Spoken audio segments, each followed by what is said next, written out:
thank you to everybody who has joined this webinar live today, and for those of you that are watching it on record.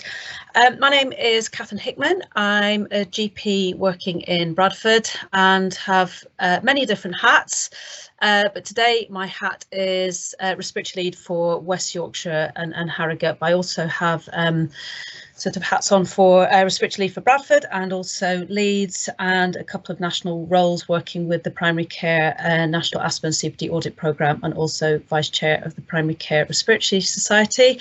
And today we're going to be focusing on all things respiratory. I cannot cover everything because it is a huge topic, so I've covered what I hope will help you to get started on cough in particular, but I fully appreciate there will be lots of questions that still need to be answered, and so ensure that you put as many questions into the chat as possible.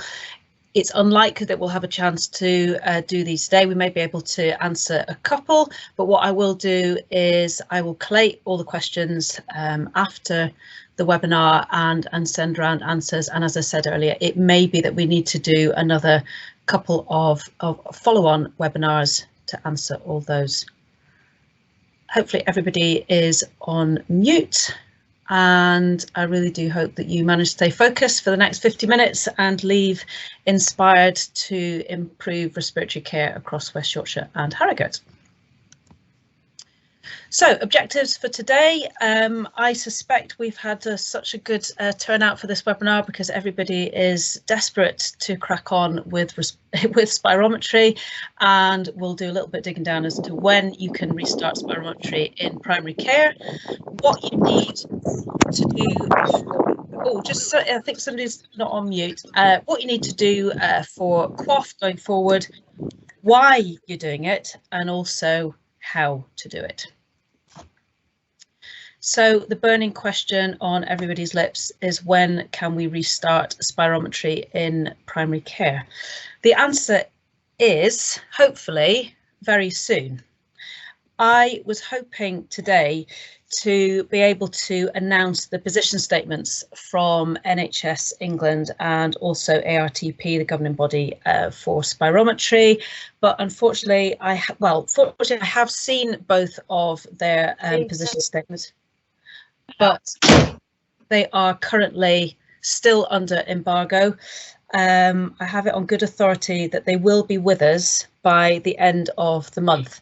So the bottom line is that spirometry has not been happening routinely in primary care for over a year now. There will be some practices that have started it.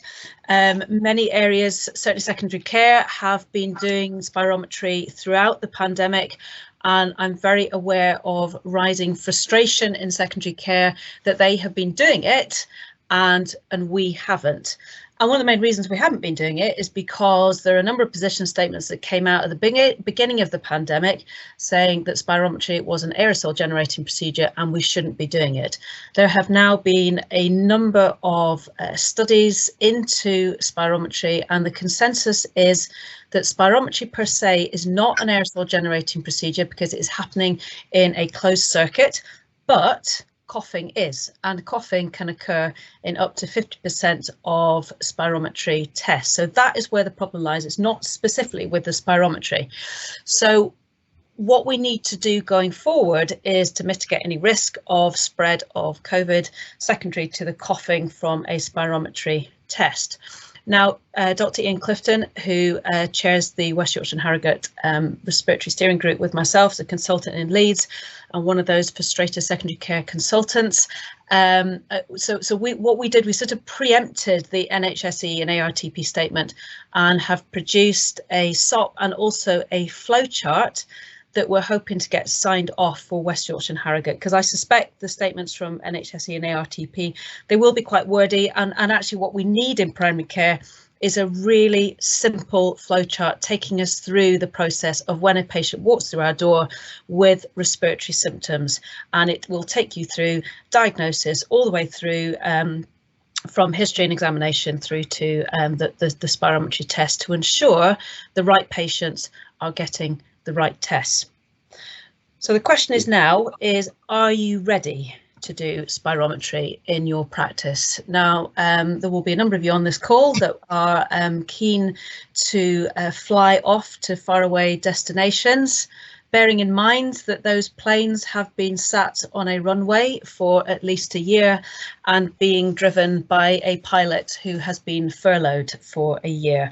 And actually, it's not dissimilar to our spirometry machines sat in our cupboard gathering dust, and also ourselves. So I'm going to put it out there that spirometry is done fantastically well in some practices, but many practices, and having seen the data for the National Asthma and COPD Audit Programme, I know it's not happening well, and we need to use this as an opportunity, I think, to stop, to admit that actually we may not be as trained as we should be to both be doing the spirometry test, but also doing the interpretation.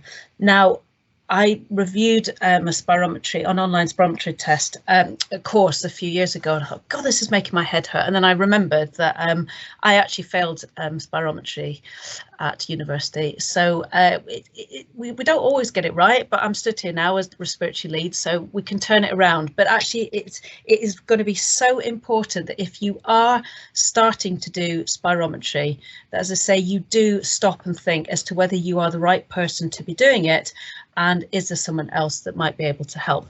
So I suggest that anybody who is performing spirometry, and I will send around the link to this resource, gets hold of this resource, Are You Fit to Care, for your patients with respiratory, which gives clear guidelines as to who should be doing the spirometry and what level of training they should have. And if you are not aligned with that, I suggest you have a conversation with I'm not suggesting you hold the hands with your practice manager, but have a conversation, have an honest, open conversation with either practice manager or one of the GPs to say, look, I don't feel qualified to do this, especially after a year off.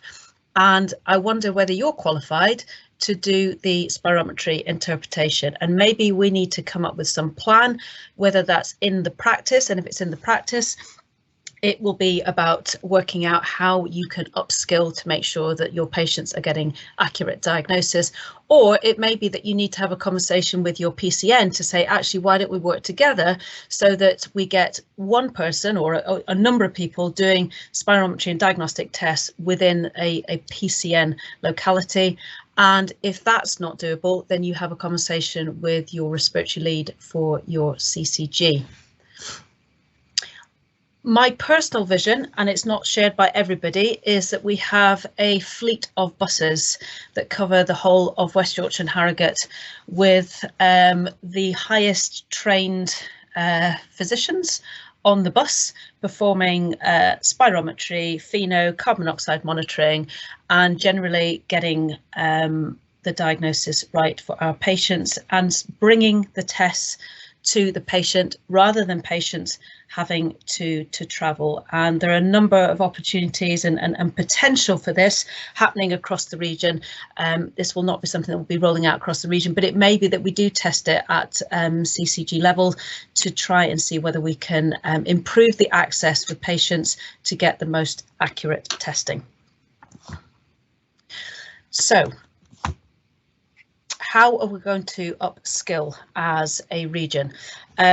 As I said, so as my role for the audit programme, it only happens in Wales, but they have an amazing programme dashboard of education and quality improvement, and they are keen to bring this into England, and they have gifted us their platform, and we have Yorkshire-fied it with members from West Yorkshire and Harrogate filming, and everybody across the region who deals with respiratory patients will have access to this. And I'm just going to show you a short video that introduces you to this platform. And somebody shout if you can't hear my screen. Oh, there we go. Can't hear the audio.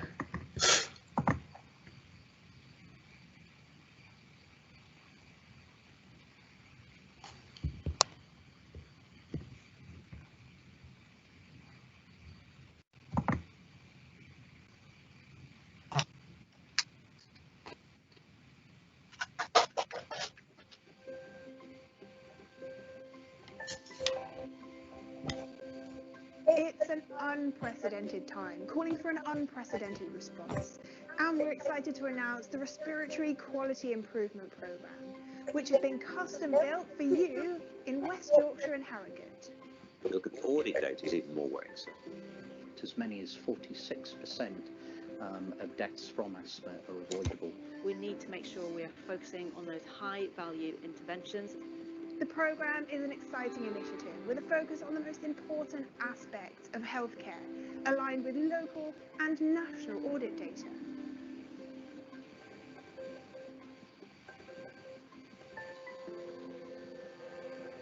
This platform embraces digital accessibility, allowing an ease of access wherever you are, whatever the time, on a variety of devices. As a clinician, having completed countless e-learning respiratory modules, I can honestly say that this programme does something different. It focuses on everyone doing the high-value things that really matter, improving standards across West Yorkshire and Harrogate, and ensuring that all patients, irrespective of where they live, receive high-value care. And that is what we should all be striving towards. Don't just take my word for it. See it for yourself. Everyone knowing, learning and doing the things that really matter.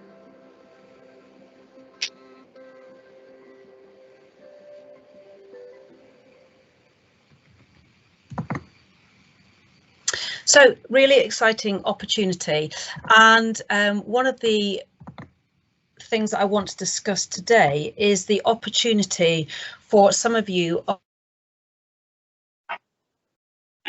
what we call mentors, and in order for this platform to come alive, I am looking for people who are already doing this work, people who have got a passion for respiratory already and are the go-to people in the practice or in the PCN or in the CCG who get sent spirometry traces and ask questions.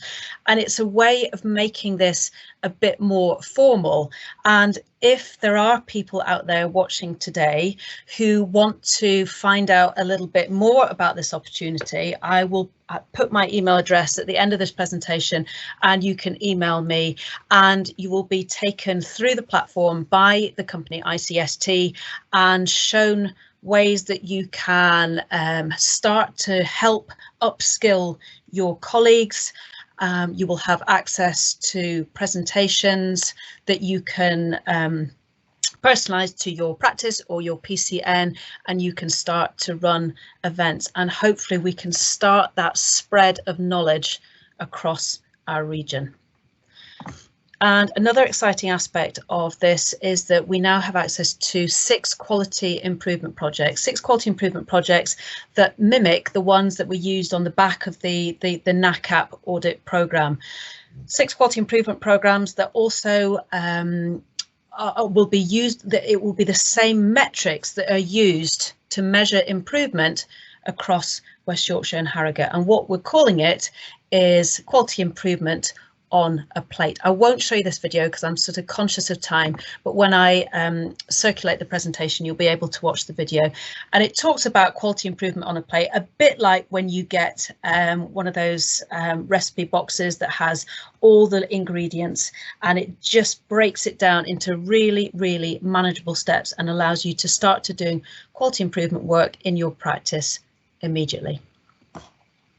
So let's move on to a bit of QOF and kickstart with asthma. There have been some changes to QOF, and I'm just going to go through all of the QOF domains and just sort of talk you through how best you can start to implement these changes in your practice. So we'll start off with a nice easy one, which is just making sure that you have an asthma register, and this is for all patients over the age of 6. We know that making a diagnosis of asthma under the age of 6 is quite hard, and it's probably best that we wait till the age of 6 before making that definitive diagnosis. So next one is a bit more meaty, and there have been some changes to this, and this is about getting the diagnosis of asthma correct. And I've had quite a few emails from people across the region worrying about this, and also about whether they need to go out and buy a Pheno machine. I'm not going to massively touch on Pheno today, but what I will do is just try and break the asthma diagnosis down to as simple as possible for you. And what has changed here is that it's recommended that everybody has a record of spirometry who you are querying a diagnosis of asthma in, plus another objective test, whether that be Pheno or peak flow diary. And so this is why we need to get spirometry kick-started in primary care, because this is going to be part of QOF going forward. So why do we need to do these tests? The bottom line is that asthma is a variable condition, and it's important that we demonstrate that variability in order to get an accurate diagnosis. Nobody with diabetes or an MI or a stroke or cancer would ever end up on a QOF register without an accurate diagnosis, but we know that up to 25% of patients, certainly for COPD, are on QOF registers and they don't have COPD. And I suspect it's a very similar picture for asthma. We are making the diagnosis of asthma based on what the patient tells us and not having objective variable tests. And it's really important that we start doing this and doing it right. So that's why it is included in QOF. How are we going to do it? And I'm going to be a bit repetitive about this, but the bottom line is we will all have access to this platform from the 1st of June across the region. And on there are a number of bite-sized videos and guidelines and tutorials, only lasting a few minutes, that take you through how to make that diagnosis of asthma and how you can start to implement that change in your practice. So just a few top tips with regards to getting a diagnosis of asthma right. And when you have access to that flowchart that we have developed for West Yorkshire and Harrogate, it will become even clearer about how you do this. So what is important is a really good history and examination of the patient. They will tell you the right thing. You know, they'll be making that diagnosis for you within that history and examination. You know, I am old-fashioned, and I love peak flow diaries, and actually have had loads more success with peak flow diaries over the course of lockdown because of AccuRx, which is part of System 1. So it's an opportunity to send a video on how to do the peak flow diary, and also allow them to take a photograph of their diary, which they can immediately upload and send back to you. And the resources are readily available on Asthma UK. So it's an opportunity to really make sure that patients, when they get the peak flow diary, they know why they're doing the peak flow diary and how to do it. And then you can make the assessment of it when they send it back to you. Spirometry. So we do need to do this on everybody who you are suspecting asthma in. The trouble is with spirometry is that because asthma is a variable condition, spirometry may be normal. So just because you have a normal spirometry doesn't mean that they don't have asthma. So I would strongly suggest that you do the peak flow diary first, which will give you a good idea as to whether or not this patient has asthma. Always code as suspected asthma, just to get it on people's radar that this is what you're querying. It can easily take months to make that diagnosis of asthma because you've got to capture that variability. So code as suspected asthma. And if you are querying asthma and you want to start a trial of treatment, Never, ever, ever give a salbutamol inhaler out first. Always, always give the only treatment, or the first treatment for asthma out first, which is an inhaled corticosteroid. If you give out a blue inhaler to a patient, it's saying this is the most important inhaler, this is a treatment. Neither of those are true. The most important inhaler in asthma is an inhaled corticosteroid. It's a treatment. It will treat that inflammation, and we need to not demonize the blue inhaler, but we need to get patients off on the right footing, knowing that the inhaled corticosteroid is the most important inhaler that they have access to.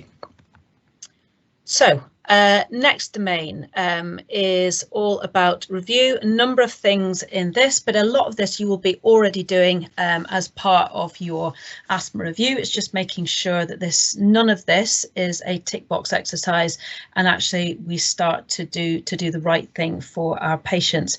So asthma control test is a validated questionnaire that can be sent out either with the invite letter, or it can be part of the AccuRx Florey, which allows you to send it out to your patients before they have their review. And again, exacerbations, we don't code exacerbations in primary care.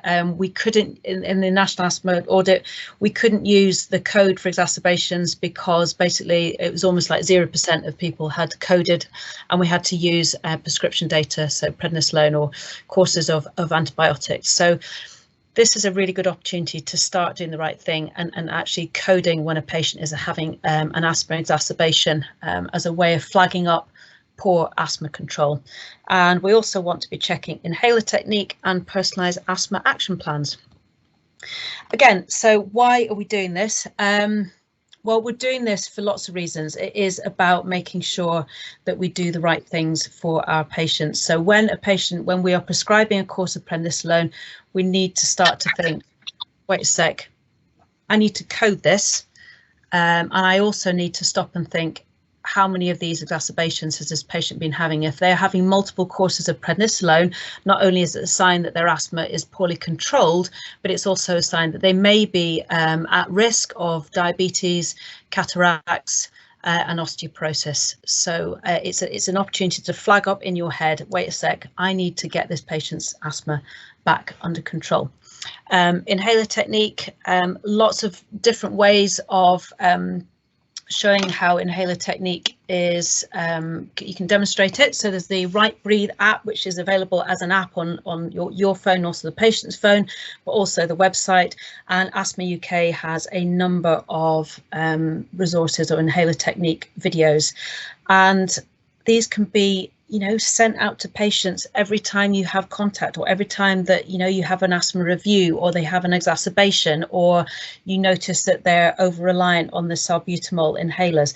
And in Leeds, and I hope these resources will be eventually available across West Yorkshire and Harrogate, we have been working hard to come up with some really quick, simple resources for practices. And the idea being is that every patient in West Yorkshire and Harrogate who has a respiratory condition knows how to take their inhalers, knows why they take their inhalers, and knows what to do in an emergency. And all that, we hope, will just be drilled down into 3 minutes using videos. So we've got a video that is for information for clinicians, but we've also got a specific video for patients as well, just going through what I've talked about, the importance of the inhaled corticosteroid as the treatment for asthma.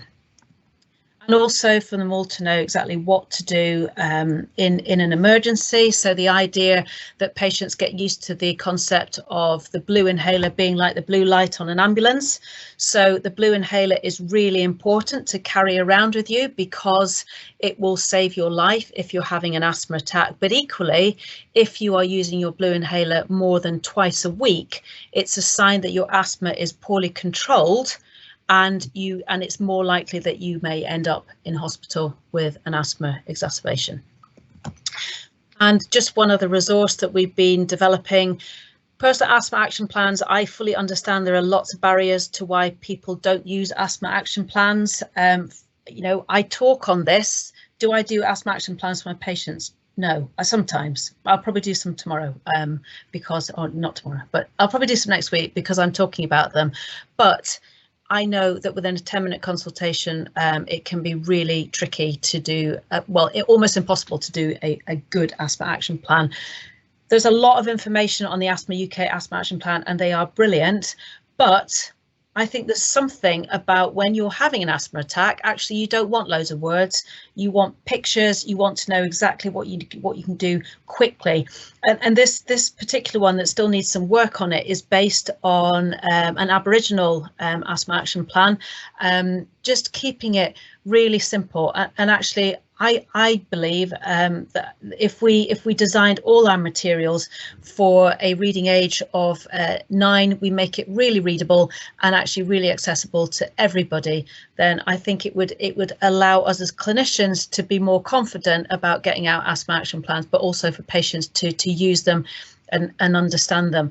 And I think it's this middle section, it's that orange section where people get confused, and it's like, I'm not quite sure whether I should be quadrupling or taking my steroid inhaler 8 times a day, and clinicians get confused. And actually, why don't we just keep the message simple, that if you're using your blue inhaler more than 2 puffs a week, your asthma is fully controlled and you need to speak to somebody. So next domain is final one for asthma, and this is about smoking and also recording secondhand smoke. Again, national audit, I think about 1% of children on the asthma register had a code to say whether they were experiencing secondhand smoke. I don't believe for a minute that that nurses and doctors are not asking those questions, but it's not coded. So let's get it coded. Let's start having those conversations with patients as to as to why it's important to get support for family members who are smoking. And why is it important? Why is it important to talk about smoking with our patients with asthma? This is a really interesting slide that's from the IPCRG advice for primary care and smoking cessations, the International Primary Care Respiratory Group. So if you look at this, if a patient, so the numbers needed to treat patients who have received smoking cessation behavioural support and Champix, you need to treat 10 people to achieve a long-term quitter and 20 people to prevent a premature death. If we look at statins, and there are certain places in West Yorkshire and Harrogate where statins are practically in the water supply, in order to prevent 1 death over 5 years, 1 death over 5 years, you have to treat 107 people. And for cervical screening, to prevent 1 death over 10 years, 1,140. It is a really, really high value intervention, and probably the most important thing that you can do for both your patients with asthma and COPD. And again, like a stuck record, there's more information on the ICST dashboard, and also at the bottom there, the NCSCT online training program, 30 minutes on training on very brief advice. It takes 30 seconds to ask your patient advice and act. Okay, moving on to COPD. So again, this is big and it's good. This is about getting the diagnosis as accurate as possible for our COPD patients. So I'm hoping it is no longer possible to get QOF points by having a read code that says patient referred for spirometry. In order to demonstrate that your patient has COPD, you are going to have to demonstrate not only that you are providing quality assured spirometry, but it's also post bronchodilator, and most importantly that you have that all important ratio of FEV1 FVC below 0.7. And this is a big shift, and it's a right shift. QOF doesn't always get it right, but this is getting it right. So this is for all patients going forward with a new diagnosis from the 1st of April 2021. Need this in their notes to confirm that they have COPD. Yeah, so why is this important? So as I said before, 25% of patients nationally on COPD cough registers do not have COPD. So they have been diagnosed either from a chest x-ray, discharged from secondary care with a diagnosis of COPD because they came in breathless and they smoked, or they may have no spirometry trace in their notes, or they have been diagnosed in primary or secondary care on the back of a badly done spirometry trace and or interpreted by somebody who is not trained to do it. And controversial or not, we in primary care are receiving payment for these patients. So if you have a patient on your cough register and they have a diagnosis of COPD, but they have no spirometry trace in the notes, or as I see quite often, have never smoked before, could this be deemed as fraud? And you know, if you multiply that, it's maybe not such a big number for one practice, but if you multiply it across the UK, then that will, across England, it amounts to quite a lot. And this is why we've changed. You know, the cough has changed, and this is why we need to start getting it right from the outset. And again, of course, stuck record again.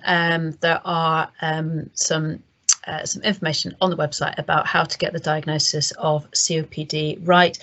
And fantastic, a fantastic, you know, part of it is the spirometry, not only training on how to do it, but also interpretation. It's easy to understand. It's something that I wish I had at university, and I might have passed my respiratory physiology, but it really does break it down into really nice bite-sized chunks. And if you are feeling a bit rusty from a year off spirometry, it is the perfect place to start.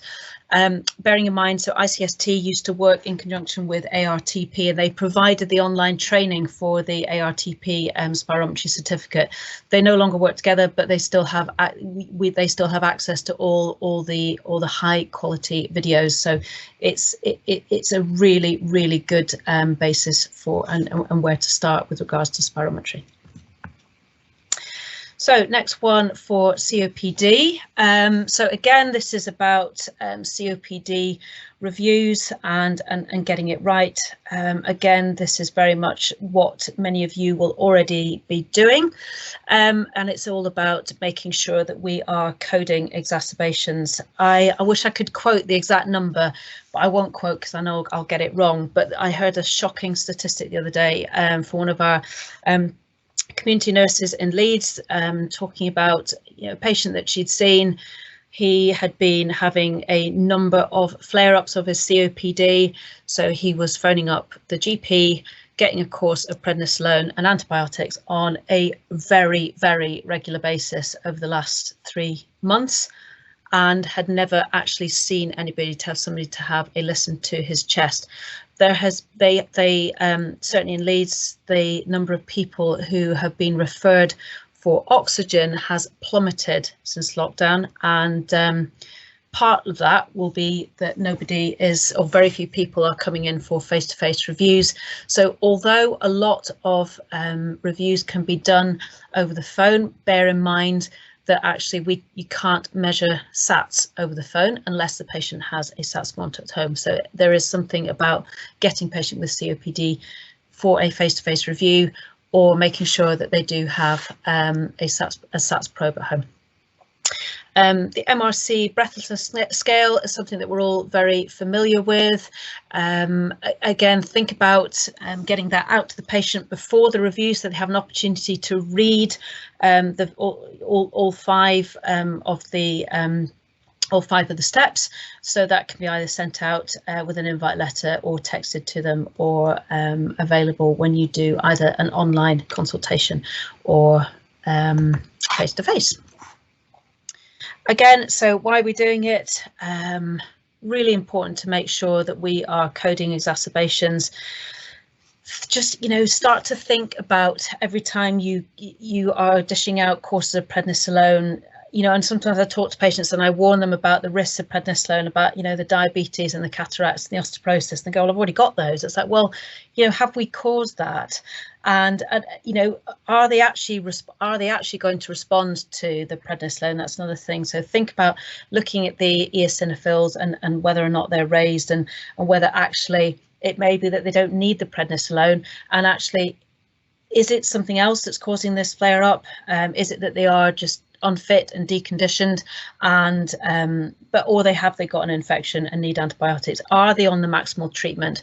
Have they stopped smoking? And we'll talk a little bit in a bit about have they been referred to pulmonary rehab? So let's start to think about those high value interventions that are really going to make a difference, and stop just blanket prescribing prednisolone and antibiotics to patients and putting them at risk. Again, plenty of opportunity to learn more about this on the platform. Okay, final domain for QOF is my favourite topic, which is pulmonary rehab, and they haven't quite gone far enough, I don't think, in QOF. So it's still, you can still get points for just offering pulmonary rehab to patients. It's definitely an improvement, but it's not perfect, because we all know it's very easy to offer something to patients, but whether they actually take up that offer is a whole different ballgame. So why is pulmonary rehab important, and why is it important that we get as many of our patients who have an MRC or 3 or greater referred to pulmonary rehab? So when we can, well, obviously some of us, you can go out for meals now, but when this becomes the norm and you order your coffee at the end of the meal and it comes with some chocolates, that is a lovely added bonus. It's nice, they don't have to do it, it's nice. Pulmonary rehab is not and should never ever be a nice added bonus. Pulmonary rehab is one of the most high value interventions that we can do for patients, and it's really important that we see pulmonary rehab not as a not as an added extra, but as a treatment. It really is one of the best things that you can do for your patient, and we need to start to normalise referring of patients with COPD to pulmonary rehab.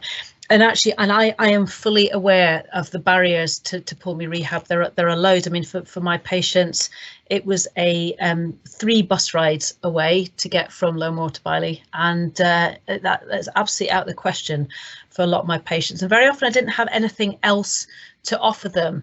But with the advent of lockdown, we now have lots of different opportunities for our patients, whether that be over the next few months, a face-to-face program, or the My COPD app whereby they can do it at home.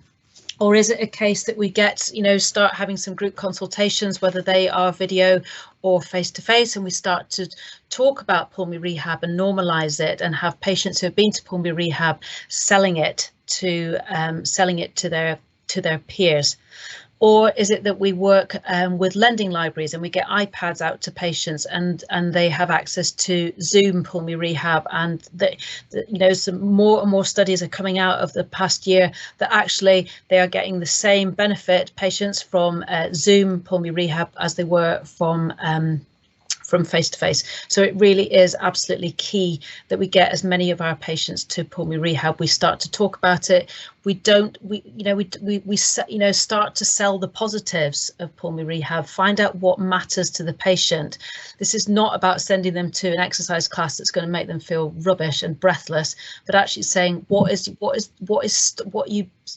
COPD stopping you from doing? And it might be playing with the grandkids. When I did a group consultation prior to lockdown, patients with COPD, one of the patients just burst into tears and she said, "I just want to be able to walk up the stairs so I can read my grandkids a story at night, but I can't because I've got COPD." And she was in tears, and actually I probably had a solution for her by referring her to pulmonary rehab and giving her confidence back and getting her muscles moving and more efficient and putting less strain on her lungs. And you can read more about pulmonary rehab and why it's so important on your new platform that will be going live on June the 1st. So I finished slightly earlier, which is probably not a bad thing. I said earlier about tutor mentors. I don't know what the solution is, whether we need You definitely don't need one in every practice, one of us, but I think in an ideal world you would certainly have one in every PCN.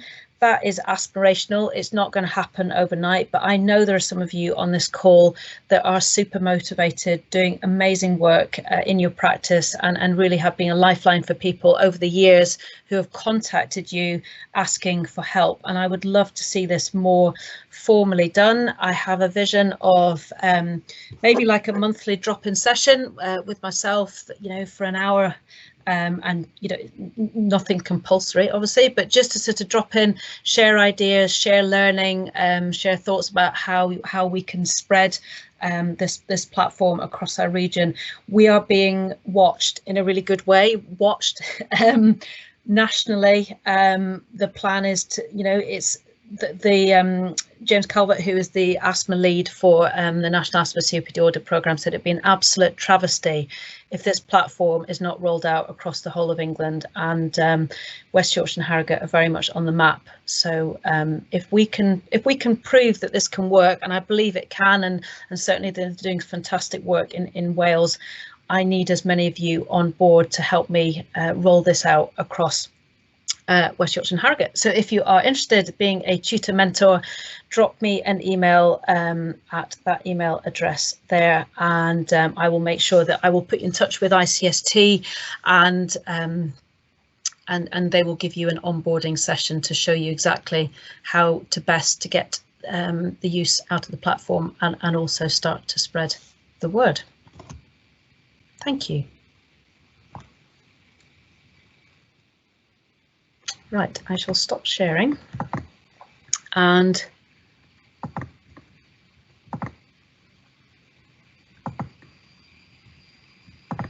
maybe be able to answer some questions if there are any questions.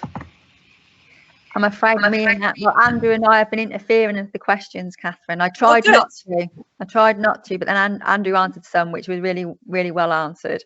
But there are some down there. I'll leave it to Joanne to pick them out for you. Okay, brilliant. Yeah, nothing too hard. Okay, so there's quite a lot in the inbox. Yeah. So how do you get patients to engage with pulmonary rehab? Oops. Who do you want to do it on a virtual basis? Yes, the virtual option will be delivered by the team that is already doing pulmonary rehab at the moment. So they are already doing a lot of virtual pulmonary rehab across the region, and very successfully. I think if we start to, it's about thinking about pulmonary rehab as a treatment. So thinking, well, if I was going to refer my patient to the heart failure clinic, or to the hematologist, or to the urologist, I don't stop and think and think, oh, how am I going to sell this to the patient? I pretty much tell them that I'm going to refer them to the secondary care, and I think there's a little bit about a sales pitch to patients, but actually let's get them referred, and let's get the amazing people in pulmonary rehab to do that sales pitch. One thing that came up yesterday in the Bradford Actors One programme was about maybe having access to a bit of a virtual tour for patients to see what pulmonary rehab looks like, because it can be quite scary and daunting, walking into a gym setting with a load of patients, many of whom may be in a lot worse condition than themselves. So, I think it's about normalising it. I think the point I was just trying to make was that my understanding is that there's been quite a lot of resistance to virtual training locally, and obviously going forward, with people being back in the same room, then that presumably may be less of a factor going forward. But obviously that depends on how things develop with COVID. And it was just whether there are any other means of encouraging people to take on board virtual training that you've come across that have been successful. It's just I'm conscious that some people are really struggling to get people to uptake. So this is so sorry. So virtual training, what, for staff? Sorry, no, in terms of pulmonary rehab for, you know, I'm looking at pulmonary rehab. My understanding is that there's quite a significant group of patients who just will not do virtual pulmonary rehab. Yeah. They just refuse, and it was whether there are any additional means to try and persuade them to do that you've come across, anything that's successful in that respect. Well, no, not particularly. I mean, I think it's about normalizing the conversation with them, and if they're not going to do pulmonary rehab, well, how can we get you exercising, in inverted commas, safely, whether that be just, you know, one squat or a walk or something that they enjoy doing. I think it's about selling the benefits to them, and just a bit like sort of making every contact count. So just because they say no initially, it might be that, you know, 7-8 times down the line, when they're exhausted with you talking to them, they might say yes. I mean, Catherine, we've done some work with a loan scheme in Wakefield, haven't we? So we've got the loan scheme. We've got the loan scheme for my COPD coming as well. For this is tablet and data loan. Also working with libraries and the people in the libraries who are able to train patients to use the tablets and the IT if they haven't had before. But I would say again, that hasn't been particularly successful through COVID.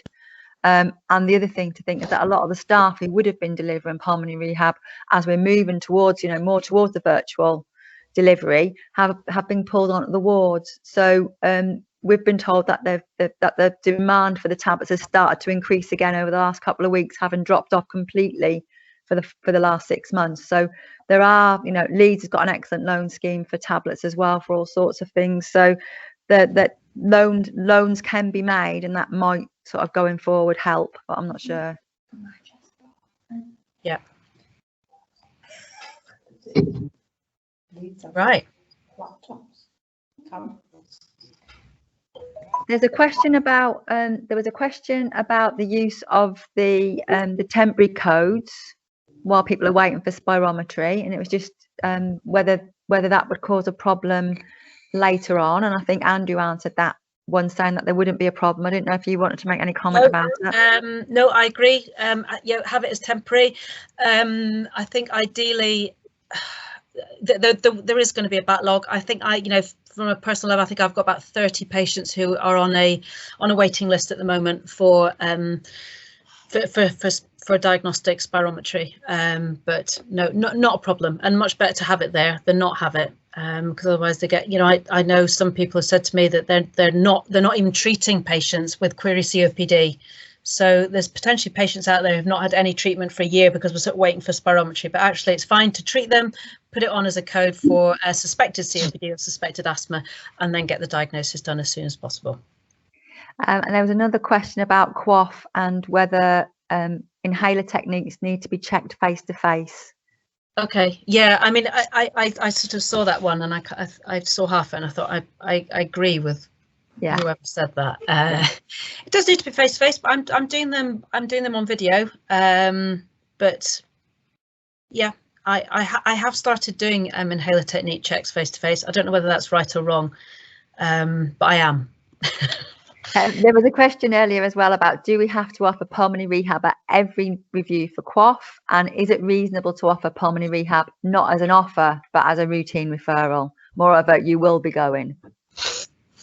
I mean, I think with it you've got to be careful. I mean, you cannot blanket refer every patient for pulmonary rehab that you see, because all that's going to do is just clog the system up with patients. But I think getting it down to a T with a 1-minute sales pitch to a patient, and you know, I know I've had a lot of success with that actually making it not quite non-negotiable, but you know what, I'm gonna send you somewhere that's going to help you to breathe, and it's going to help you get your life back. It might make you a little bit breathless to start with, but you know what, it's the best thing, and I have a duty as your GP to refer you here, because me prescribing you an inhaler is probably not going to do anything for you, because you might not be able to take it, but I know if I can get you there, I'm going to give you the best fighting chance to live with COPD rather than not. Lindsay Samuels has her hand up, and then Pat Heaton. Hi, Lindsay. Yeah. Lindsay, Hello, are you on can you mute? hear me all right? Hi. Yeah, I can. Yeah, just a query. We may have missed this because it's been quite a bad signal and it keeps cutting out the Wi-Fi, but we understand you've got to be on a register to perform spirometry. So when we do restart it, what's happening? Because none of us have done the courses. Okay. So it's not mandatory to be on the register. It's the kind of the gold standard, Right. but it's not mandatory to be on the ARTP register.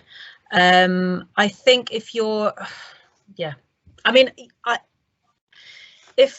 if I had my way, anybody that is doing spirometry in West Yorkshire and Harrogate should be ARTP trained, but that's not going to happen. And hence why we are moving towards that hub model, whereby there is somebody ARTP trained in each PCN, or you have a bus that comes round with an ARTP trained clinician on it. Right. Yeah. Thank you. But I think what's important is to stop and think, am I hot at this? Am I good at this spirometry? Or actually, when was the last time I had training and I don't really know what I'm doing?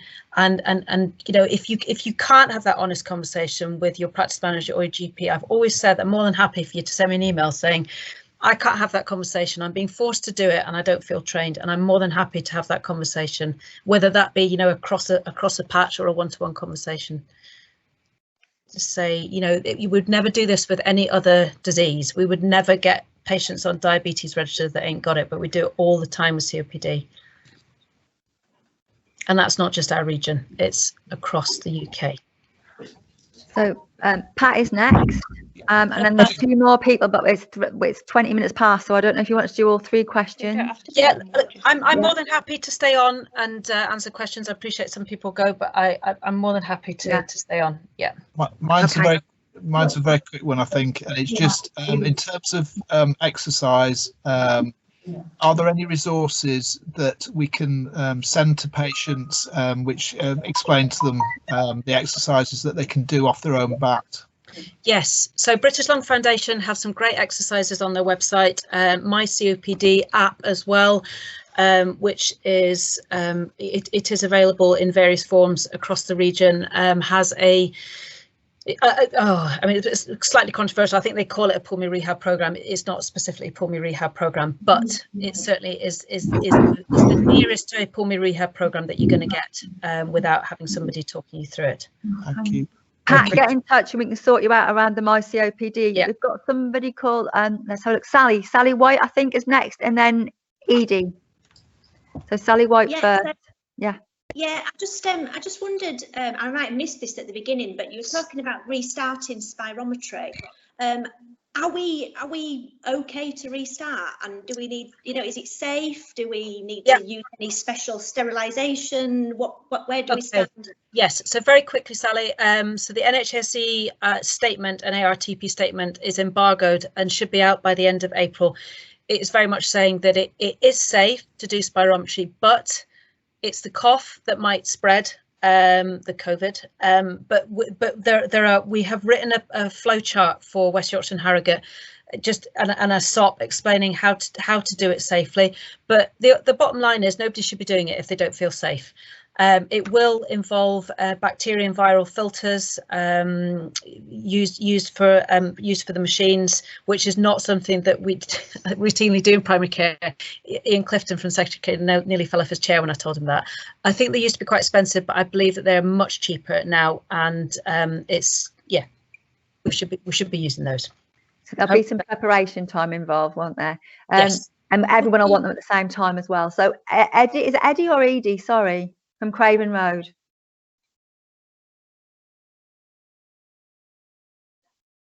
It's Ed. Can you hear me? Sorry. Yes. Yeah, like the talking horse. Yeah, I think I'm probably coming at it as a slightly different angle, because I tend to get referred patients who, yes, have COPD, but have all sorts of other problems as well, and I'm just wondering whether there is a place for like a physician's clinician's platform to discuss sort of borderline cases. Yes. Yeah, I think there probably is. But equally, I think this is where the tutor mentors come in. So there's somebody that's a bit of a, somebody that locally that is kind of signed up to this scheme, somebody that you can have that informal chat with. Yeah. I mean, I missed the early part of the talk. I'm afraid my Wi-Fi just kept throwing me off. So you may well have explained the platform. You've alluded to it a few times since. Yes. I'm assuming it's something that's being set up and will be and will be live in June the 1st, you said, wasn't it? Yeah, June the 1st. Yes. So there'll be 4 weeks of comms, and as I say, those people and you can register your interest. I will put the link round as well. So and you'll be the first to hear about it if you've registered your interest, and also for people who want to be tutor mentors to get in touch with me, and they will have a full onboarding session about how to take it forward. Sorry, that'd be very interesting. Yeah, Catherine, I'm going to just tell you it's 24 minutes past. But one of the questions earlier was, do you just want nurses to register for that, or would it be open to anybody else? So anybody. Anybody. As a mentor, anybody. Yeah, definitely. Yeah. Far and wide. Yourself, Lisa Chandler. Too old in the tooth. Any more questions? Anyone? Any more questions that we haven't covered or you haven't seen? Mainly, it's questions around: would you? Will people get the flow charts and the SOP via an email? And the other is just how wonderful you've been, and thank you very much. Oh, that's very kind. Yes, the flow chart and SOP. So we did take it to the Leeds LMC to get a sign off, but they weren't happy to sign it off until NHS England. Fair enough. Their statement came out. So once that statement is out, it kind of gives us a bit more clout to get it out there, and it just needs a bit of refining. But the idea being that we'll have some links to training and stuff. But it will, yes, we will definitely get it out as soon as possible. Thank you. Can I just do ask one more question? Yeah. I think before we go, just about the pheno. So we've made it clear to our practices that it wouldn't be recommended. It's a piece of work we've done across Calderdale, Kirklees and Wakefield, and worked with secondary care clinicians, and our advice is please don't buy a pheno machine. What's your take? I think that's sort of what you were saying as well, but I like things to clear. I can't believe we've got till 1:25 without pheno coming up for the first time. But you definitely don't need a pheno machine in every practice. I think pheno is Marmite, and it might be that we need to do a webinar on pheno. There are those. I sit on the fence. I think it's got a place. I think its place is for complicated, diagnosis. But actually, if you've got a good history, good examination, and a good peak flow diary, you can be very confident about making a diagnosis of asthma. The next layer will be spirometry, which we're doing on everybody because of cough. It may add something, but equally it may not. So you may be sat on the fence. You do spirometry is normal, but that doesn't mean that they haven't got asthma. So then that's when pheno comes into it. And I think a pheno machine available on a PCN footprint or in a pharmacy or with a man or a woman in a bus, that's where it needs to be, but it doesn't need to be in every practice.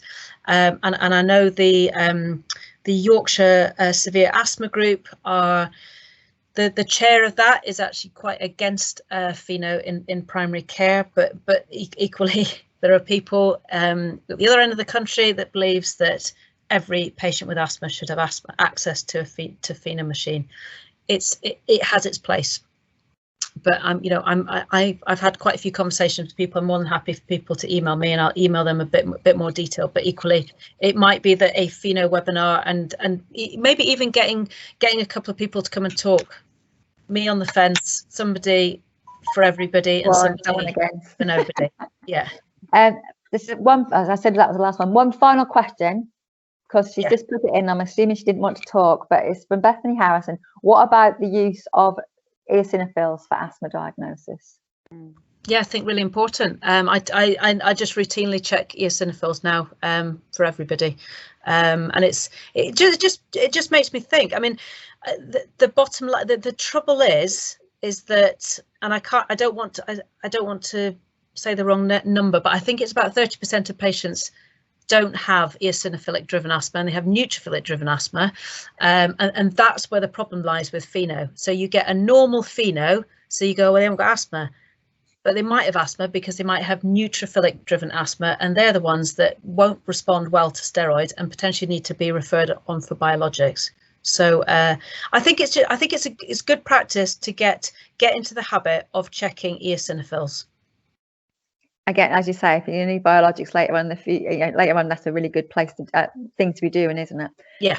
Shall we let you go, because it's been great? Shall we let you get off? I'm sure we've got patience. Could I just ask one thing, please?